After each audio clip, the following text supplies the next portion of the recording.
Okay, parallel parking. Firstly, I need a reference vehicle. This one in front of me, positioned nicely on the curb. I need to be about half a metre away and perfectly parallel. So let's get into that starting position now. First gear, 6-point check.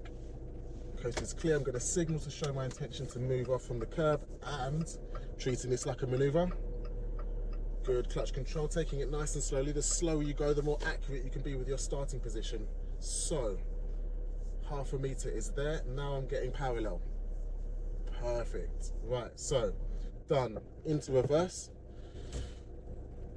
Then 6-point check. 1, 2, 3, 4, 5, 6. And I'm going to move backwards, keeping up that good observation. As soon as I can see the back of that car, my reference vehicle in the back passenger window, taking one turn to the left, nice and slow, same speed as the car.